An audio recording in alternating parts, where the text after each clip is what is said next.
You need to keep your eyes open and see what needs to be seen. To miracles. I don't believe in miracles. He's too jaded to feel wonder.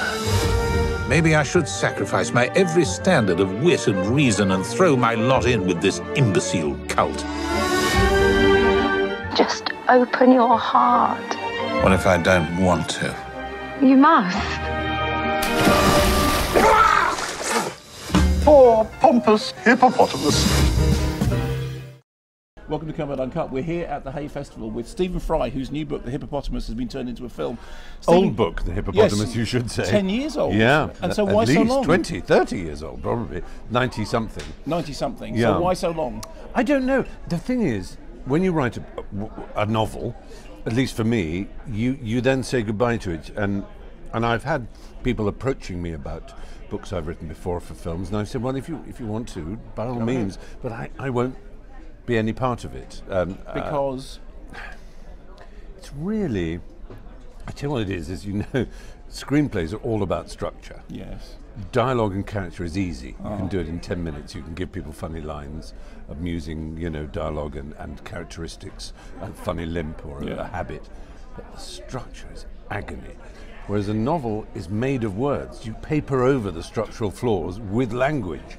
You make it sort of work by guiding the reader through. You can't do that with a film. Films are too brutally honest. I mean, that's why I admire screenplay writers so much.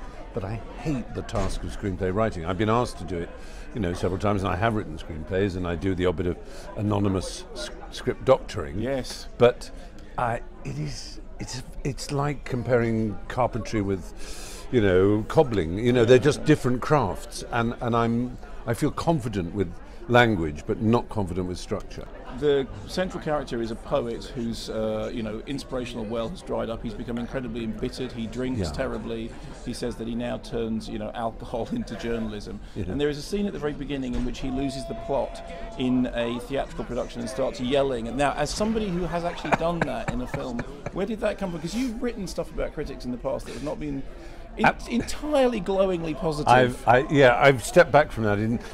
I found that in a lot of my early views have had to be revised. I find myself now in the position where I am a foursquare apologist for, defender of, and shiller for the print media, which I used to abominate. Yes. But now I realise how much they're going to be missed if they are beaten.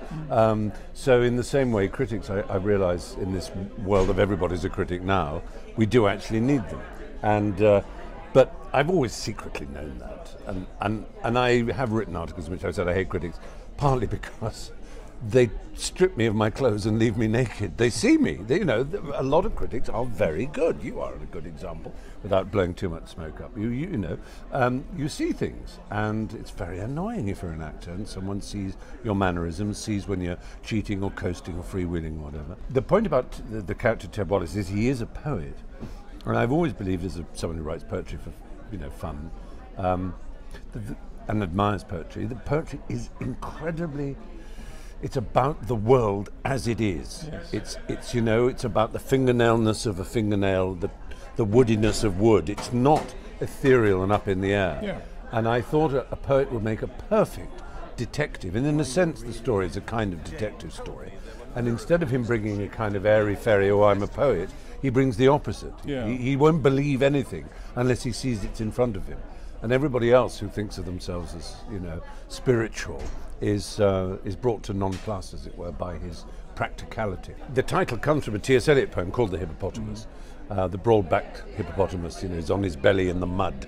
And I think if there are angels, they're in the mud. They're not on mountaintops, The way that he's played in the film by Roger Allam, there are certain moments in it that I did think Roger Allam is playing you. And I asked him this. He said, well, I was trying to avoid that, but he said, but there are moments when you're reading those lines because they are so...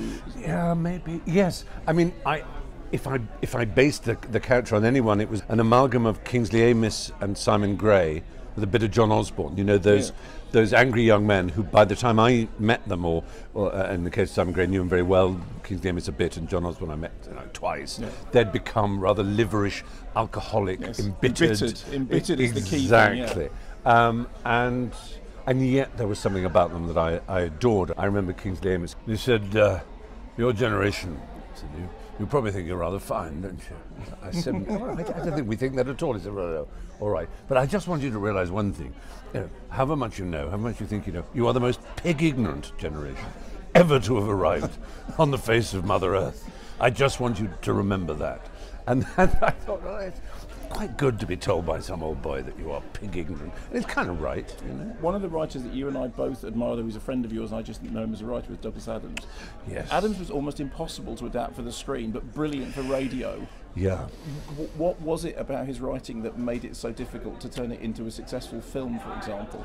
Well, I remember him saying about Hitchhiker's Guide to the Galaxy, which of course is what made his name, the joy of radio is if you write 700 whales start to sing, you can do it on radio. You can't do it on film. Even with CGI, it just looks silly, but the sound of it, because we fill in the gap. It's a great disappointment. I was involved with the film version of Hitchhiker's Guide. By a very fine director, And Garth Jennings. I love made Garth Son of Jennings. Rambo, which is wonderful. Exactly.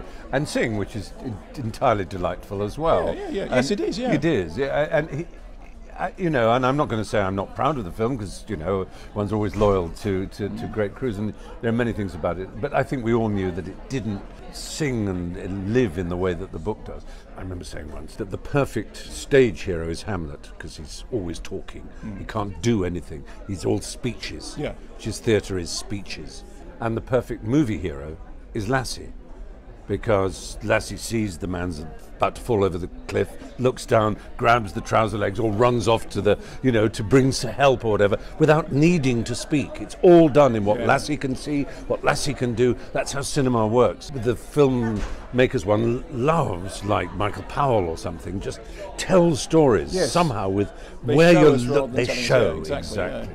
And yet, I love great dialogue too, and Preston Sturges and the Howard Hawks movies. That great period of the screwball comedy where people speak 19 to the dozen and very fast, and it's very witty, very quick. There's a delight in that as well. A final thing: the Hippopotamus is now. It's going to be playing tonight, and then it's opening in cinemas on Friday.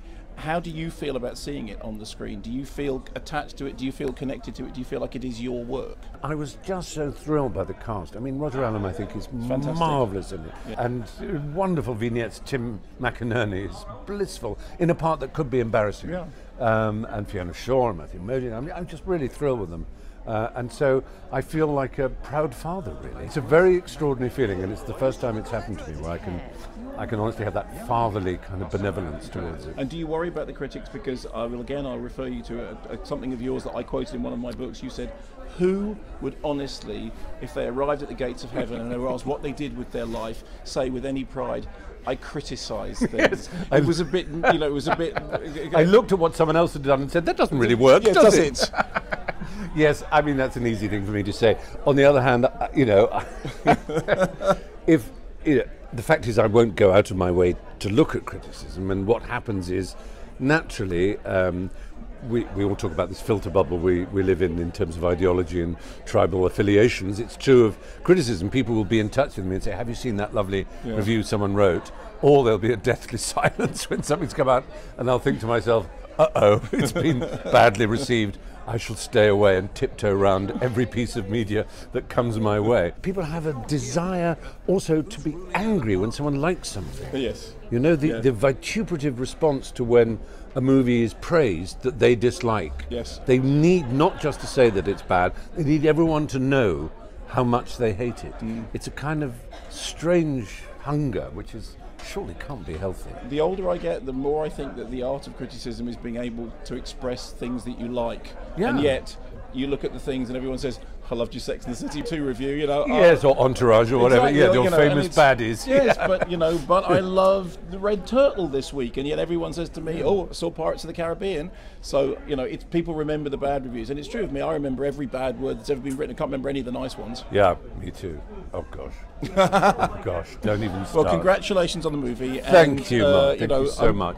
And congratulations on your show. You know what a fan I am of it. You know that I am one who has the app.